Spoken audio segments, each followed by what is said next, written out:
So let me tell you about the time I almost had to beat up an old lady in my first hair salon. Story time. It's me again, the dramatic hair addict, the realest hairstylist on the internet. If you don't believe me, ask God. When I first opened my first hair salon, I had to do some renovations. So when I ended up getting the salon, it had mirrors all over the wall. And I ain't really like that look because it looked like it was back in 1990 and I ain't want that. I hired this family friend. He was good with like concrete and drywall and all that good stuff. So he was going to do the job to remove the mirrors. And you know, on the back of mirrors, they use this type of like stucco stuff. I don't know what it's called, but it makes your walls rough once you take the mirrors off. So that had to be taken off, removed, and the walls had to be smoothed down and all that stuff. So this was going to be a process. Hence on why it took him like 2 weeks to finish the job. But anyways, first weekend, he ended up doing work. And I'm in there doing work too, because mind you, this is my first salon. So I got to get a lot of things situated. And two, I just didn't want to leave workers in my salon without me being there.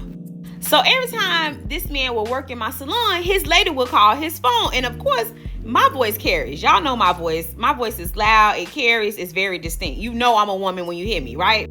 So one day he was working again and I was there. And next thing you know, this lady pops up at the salon. Yes, pops up. And you know me, I'm like bubbly and I'm welcoming. You know, I'm hospitable. So I'm like, hey, you know, bright eyed, bushy tail. And she just was like, hey, like with an attitude. And I'm thinking to myself, like, I know this old ain't. But anyways, I just kept going. I kind of brushed it off. I ignored it. So I say, you know, maybe I could just talk to her and be a little friendly or whatever. Miss Ma'am had a whole attitude, y'all. Like I wanted her man. Like I didn't hire this man professionally to come do some work for me. So after she was snippy with me again, I was like, ma'am, I don't know what your problem is, but this ain't the place to do it. And when I said that to her, Miss Ma'am kind of went off. She went off. And I'm like, listen, ma'am, if you're going to be doing all that rah-rah, I'm going to ask you to leave. Because I don't know what you got going on here. Like, I don't know what you think this is or what you think. But I know what it ain't. And you're going to have to go. Miss Ma'am was like, if I got to leave, he got to leave too. Mind you, I already gave this man a deposit. So you're going to finish the job, sir.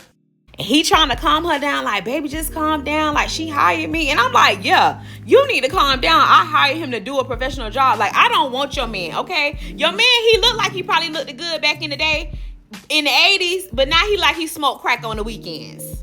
When I tell you I nastily put that lady out my salon, and I couldn't wait till that man was hurt and done with the work, even though he did finish it. And I told his ass, don't you ever invite her back to my hair salon ever again in life, okay? She's an old, insecure, fat, ugly lady. I remember you, lady. You tried it.